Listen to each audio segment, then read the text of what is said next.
Welcome, everyone, to the Everything Show, episode 772. I am your host, Matrix Lawyer 212, and I'm with Chris Al. What's up, Chris? What's going on, everyone? What's up, Steampunk Starraisin? Hanging out here in Hollywood of AmberStreet.com. What's up, Connor Farley? Hello. What's up, Daniel? Hi, guys. Okay, so before we go on to our regularly scheduled news and reactions, I do want to thank High Rise Expressions for doing another article on me and Sharon talking about my new book, Perfect Wish, which is going to be out October 21st, hopefully. So again, Sharon got this nice gift for her birthday. She was in a magazine, so that was pretty cool. And also, I do write articles for them. Lately, I'm going to be doing Matrix Lords movie reviews starting in a couple of weeks in here. So there you go. So thank you, High Rise Expressions. Very good. Nice shout out there. All right, so let's get back to the news. What do we got, Chris? Want to talk about Rogue One? Yeah, why not?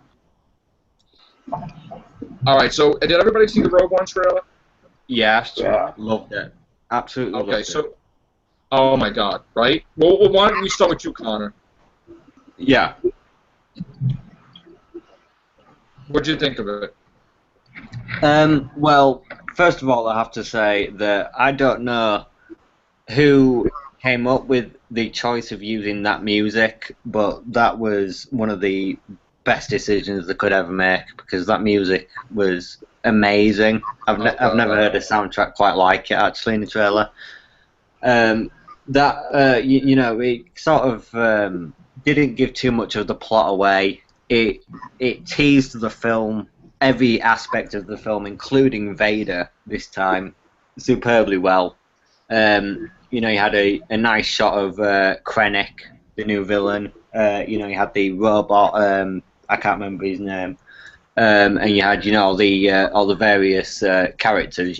Felicity Jones as Jyn Erso, etc. So I thought the whole entire visual aspect of the and what the trailer teased was amazing. As the CGI was also great, I thought, and it just looks like a proper war film, which is what they told us it was going to be, and it's sort of it's perfectly displayed that it is going to be exactly that here. And so I think this trailer, this specific Rogue One trailer, and the Sausage Party trailer are the two best trailers of this year. No, I love Sausage Party. I almost pissed myself, the Red Band one, but I saw it. But, all right, Chris L., what do we have to say? No, I agree with everything Connor just said. I think it was a really great trailer.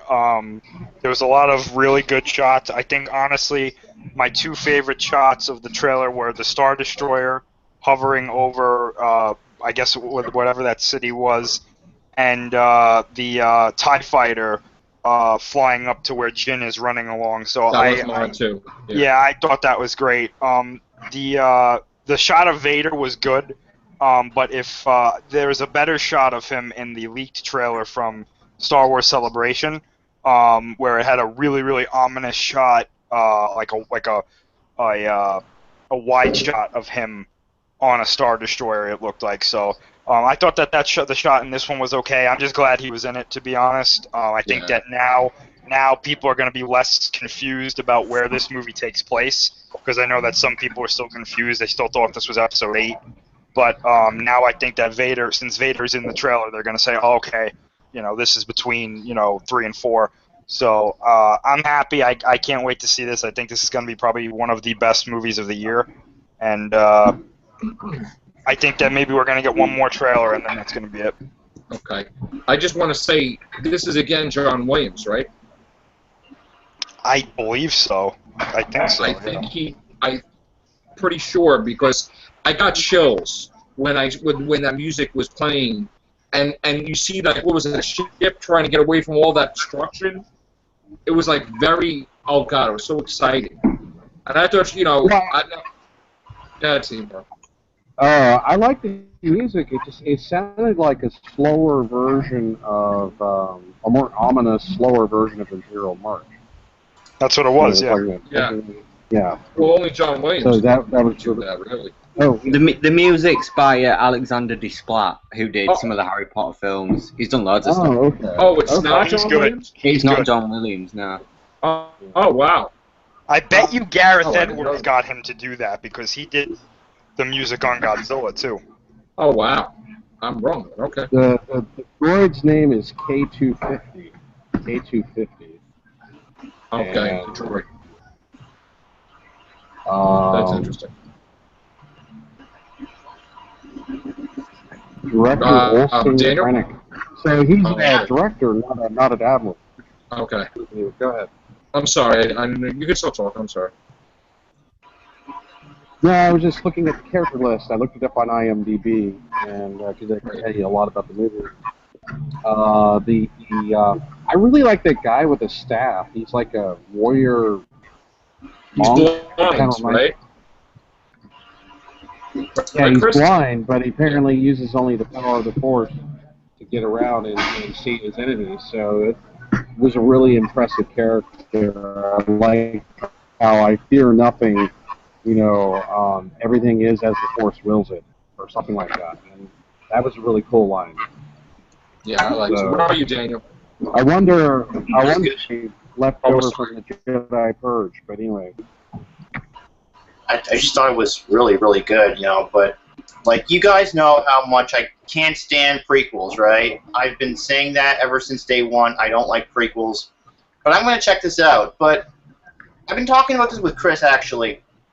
And they didn't have to make this a prequel. They could have, with some creative writing, they could have made this like an in-between movie. Okay, I know this may sound weird, but you know how this movie is an in-between movie of Episode 3 and Episode 4? Well, they could have just did that with Episode 7.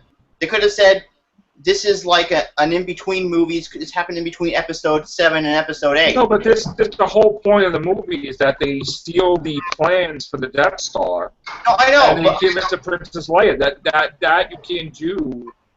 I know, but I'm saying with a little bit of creative writing, you could have worked that out. Like, for example, this is what I would have done. I told this to Chris already.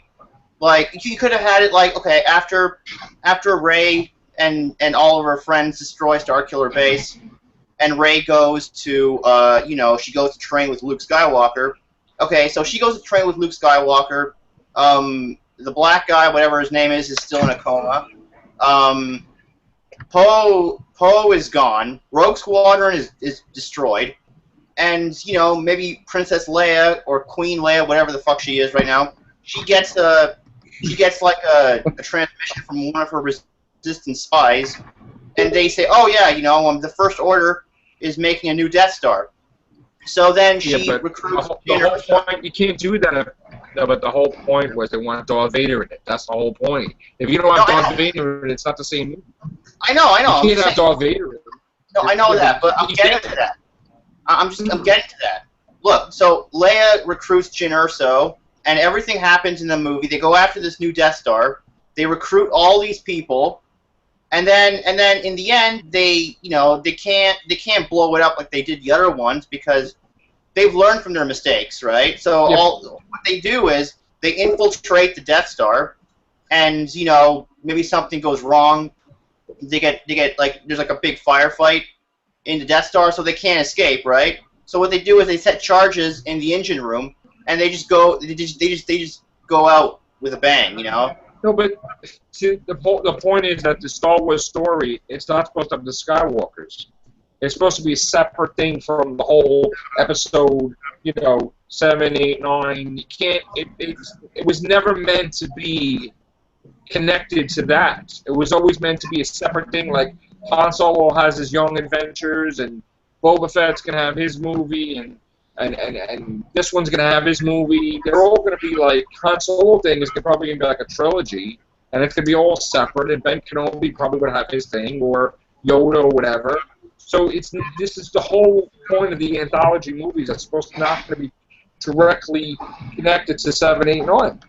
Mm-hmm. Are the anthologies going to continue beyond Episode 9, apart from the Boba Fett one? Yes. I believe so, yes. Right, okay. So I'm pretty sure I think we'll see 10, 11, and 12 after a while. And I want to say this too, Daniel. I think you're going to get the movie that you were just talking about. It's going to be a little bit different, but I think after episode 9, they're going to make an anthology film in between 6 and 7.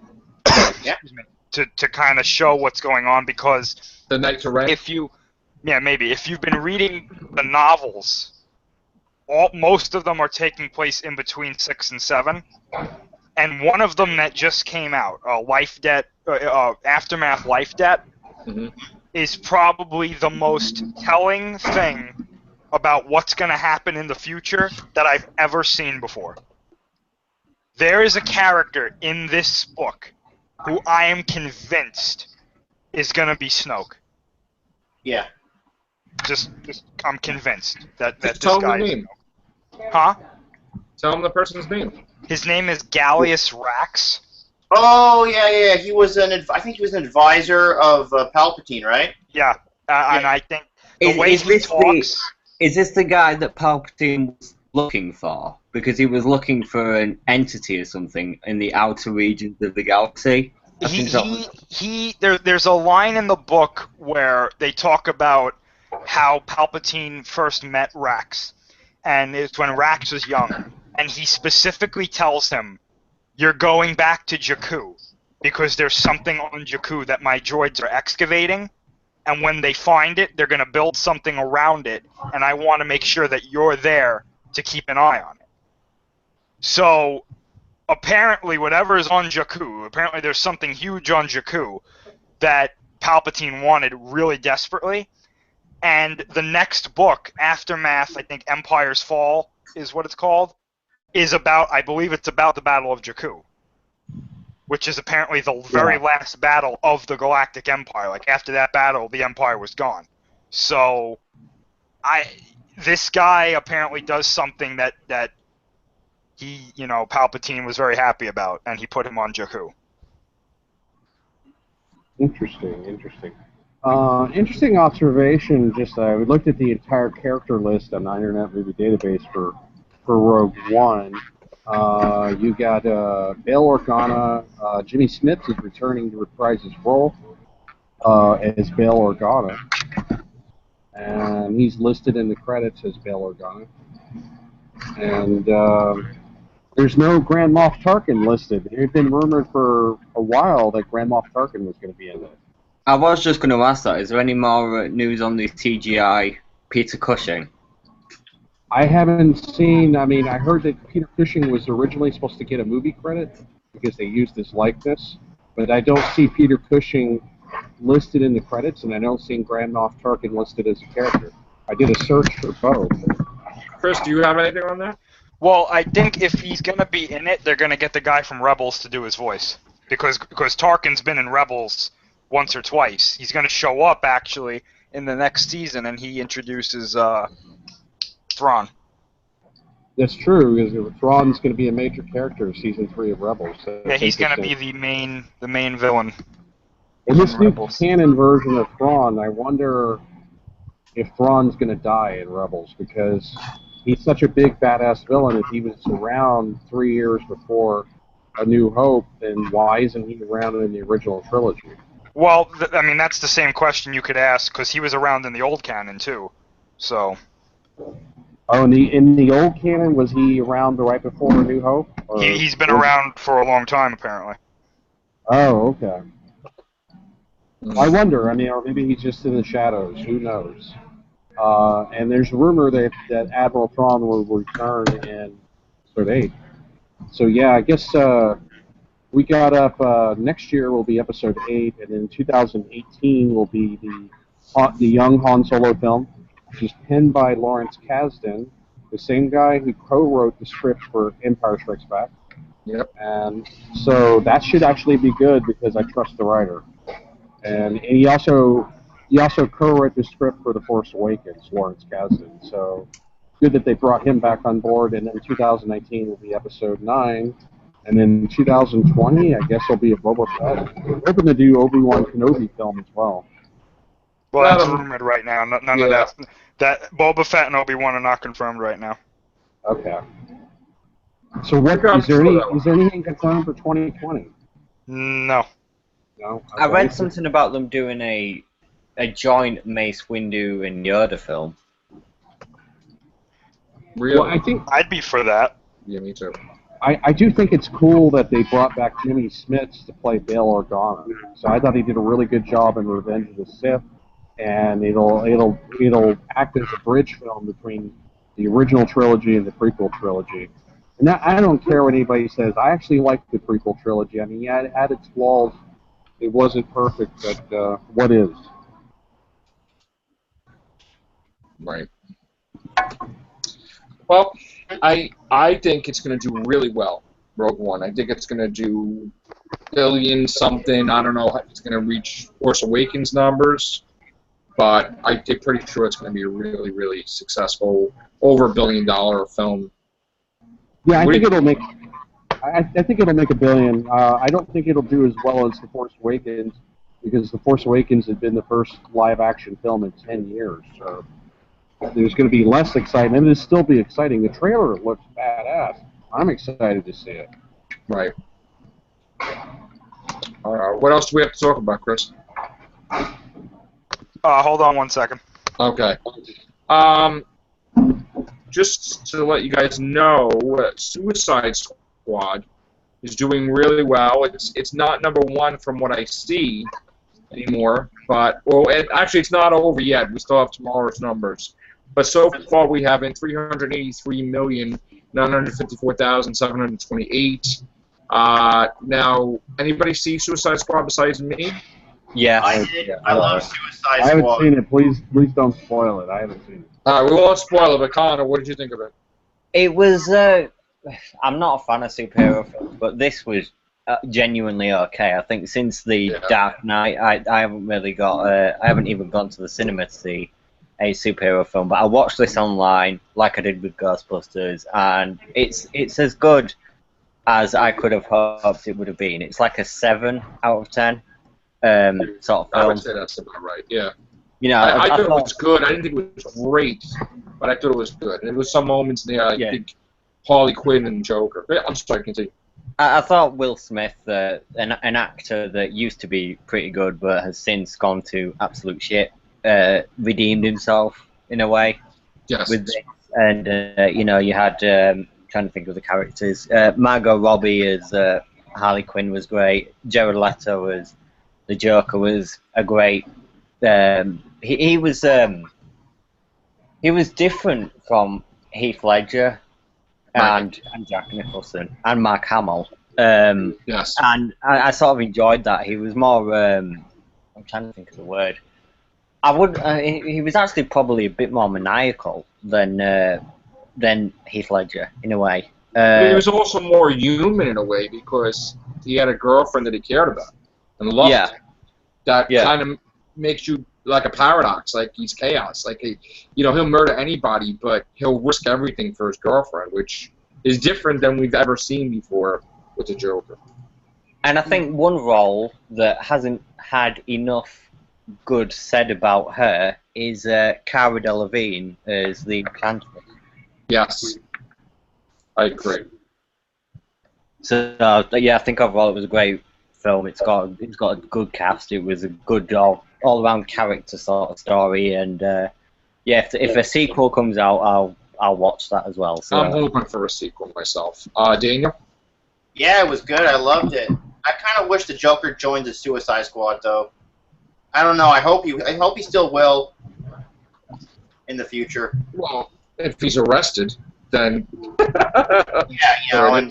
But he's not. He's free to do whatever he wants, really. You know what really sucks is my God, the Suicide Squad didn't defeat any of the big bad guys. Don't spoil it for. Don't spoil it, please. Yeah, don't spoil it. I'm just like, oh my God. Watch it. Yeah, but I thought it's good, and I think that it's going to be a success. Well, I hope it's going to be a success. I mean, it has to make more than 800 million, like 900 million or a billion. I don't know what that's going to do. Chris, you back? Yeah, sorry. Do you think it's going to too much money on films these days? I know. Chris, do you think it's going to make over 800 million? I mean, is it going to be profitable? Are we gonna Yeah, I think it'll get close. I don't think it's going to go to like $1 billion or anything, but yeah, like, probably do like 900, right? yeah. All right. I don't think it'll get close to 800 million because if you look at this, Deadpool was considered a success, and Deadpool I think only did like 760 million. Yeah, but it was cheap to So, make, though, Deadpool. Yeah, They but didn't it spend that much didn't money look on it. cheap. It didn't look cheap. I think they spent No, but- 50 million on it, but it didn't look cheap. They did a really good job of it. Yeah. All right. Anything else, guys? Hey, Joke, I want you to read this. I want you to read this. If you can. I don't know. Read my lips, but what do you want me to read? It's just an article that I think is interesting, you know, like, Where is it in Google? darn. My computer froze again. Here we go. Okay. Uh-oh. This is something that William Shatner said. I Why find did you read it?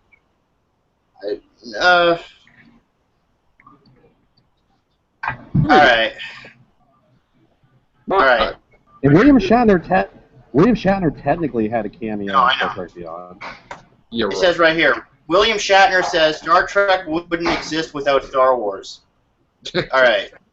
It says here, Captain Kirk shocked thousands of Trekkies Saturday by admitting that Star Wars is the reason we have Star Trek today. He's so, like, he's just screwing with people. Alright, now, can there finally be peace between the fandoms? Star Wars created Star Trek. Wait, Star Wars created Star Trek. Do you know that? He said. Speaking at the Star Trek convention in Las Vegas, William Shatner said that the franchise owes its success to the box office dynamo that was George Lucas, Star Wars. And George Lucas said that there would be no Star Wars without Star Trek. So, basically, kumbaya, kumbaya. That's All right. Well, this is sort of a relevant discussion to somebody I interviewed. I interviewed Keir DeLay, who played Dave in 2001: A Space Odyssey, and he had a different perspective on this topic. He said that if it wasn't for 2001, and you can see it in my interview if you look it up, he said that in 2001, if it wasn't for 2001: A Space Odyssey, then Star Wars would have never been possible. Because Star Wars in 1977 cost $14 million to make, which was a lot more money back then than today, and he doesn't think that the film would have even gotten made if it hadn't been for the success of previous sci-fi films. And then you can go all the way back to, 2001. Wouldn't have gotten made if it hadn't been for the success of the TV show Star Trek, and the TV show Star Trek wouldn't have gotten made if it hadn't been for the success for, Plan 9 from Outer Space. Please. You can go all the way back in the sci-fi food chain. Blah, blah, blah.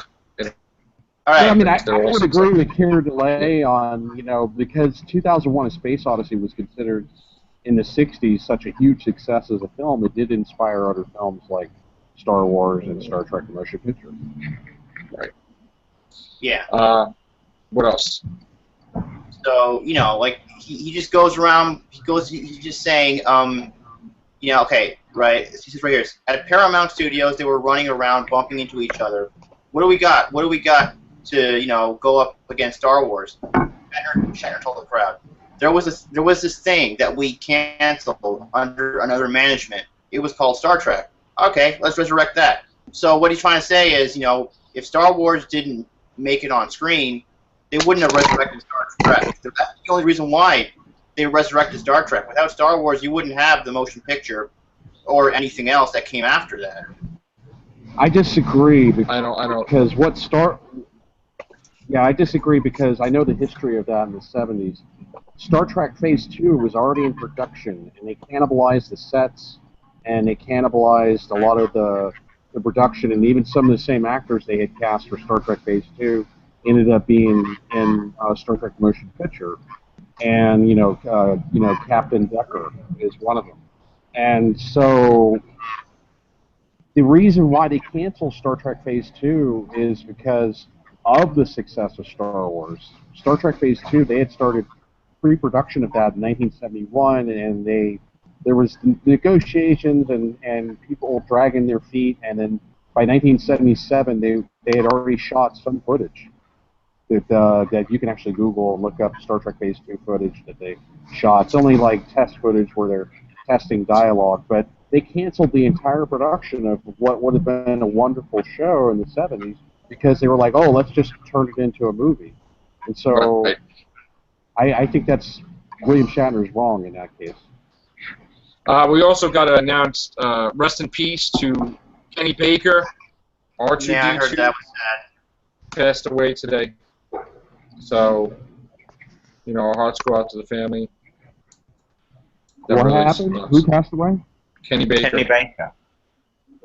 Oh, I met R2D2. Kenny Baker. That's terrible. I've met Kenny Baker. Met him by mistake at Dragon Con. If you want, it would be appropriate. I could tell you the brief moment that I had met Kenny Baker. I saw him. I think it was Dragon Con 2008. I saw Kenny Baker at Dragon Con 2008. He wasn't even on the guest list, but he has a very distinctive appearance, or he had a very distinctive appearance because he's a dwarf. And I immediately recognized him, and he was just casually, he had his camera, and he was just casually taking pictures of people. And I approached him, and I said, hey, it's an honor to meet you.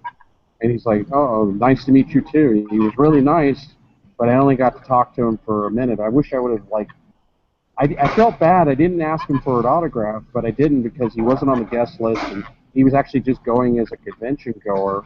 And I didn't want to be intimidating asking for an autograph. I should have taken a picture of him, but I didn't. Right. Yeah, we also got other news too. This story is heating up about Joss Whedon possibly directing a double episode crossover of Supergirl and The Flash, a musical episode. Oh, that's gonna suck. Not necessarily. No, not necessarily. What? Doctor, I'll tell you why that may not. Bash it, Daniel! Fucking Daniel! Shit! Daniel, have you seen Dr. Horrible's sing-along blog? Have you seen Dr. Horrible's sing-along blog? Oh, God. Well, then you don't know the greatness of Joss Whedon. That's a really... I wish he would make that into a full-featured movie, but Dr. Horrible's sing-along blog was a mini three-part web episode. Each episode was 15 minutes. There's something magical about Joss Whedon and his directing and writing style. He does really character development, and he'll take something that's normally goofy and stupid and turn it into something interesting. When Buffy the Vampire Slayer first came out, I thought it was oh, it's going to be dumb, teenager who slays vampires. But he did really good character development, and he made you love the characters, even though it was a dorky premise. And the same thing with Dr. Horrible's sing-along blog. I mean, that's a very underrated premise because he flipped the whole superhero genre with very underrated. If any of you hadn't seen it, you can look it up. But he flipped the whole superhero genre where you're sympathetic to the main villain. The supervillain who's super genius, you're sympathetic to him. And the superhero, Captain Hammer, he's like a jerk. He's like the high school football player bully, who happens to do good deeds. And it's just, I was like, wow, I would either love to see a whole TV show based on that, where it's from the villain's perspective and not the superhero's perspective, or a full movie. I mean, it's very underrated. And the first time I saw Dr. Horrible's sing-along blog, which is a musical, amazingly, it was great. I really related to the angst of the main character, the protagonist, the supervillain, and it was very emotional in the end how he gained everything he wanted, but he lost the girl that he loved. And even though it was a dorky, stupid, silly premise, he did very good character development in only 45 minutes and made you love him. I mean, but getting back to the topic though, getting back to the topic of the Supergirl and Flash musical, why not, Daniel? I don't know. I mean, just if it's a musical, I'm like, oh, okay. It's just I don't want to see that. Have you ever been to a musical, Daniel? Yeah, I've seen musicals, and they're not really my cup of tea. I saw Arthur Darwin once. I saw a few Broadway. You know that the Music Meister is going to be the villain in this, right? Yeah, I know. Oh, okay. Well, that would make Yeah. sense. That would make sense. But you know what? This would open up the doors, because if Joss Whedon does this, who's to say he won't do a DC movie somewhere down the line, possibly. I still want to see Disney Dr. will Horrible. assassinate him before that happens. Yeah. All right. All right. On that note, that's it this time. Take care. Bye for now.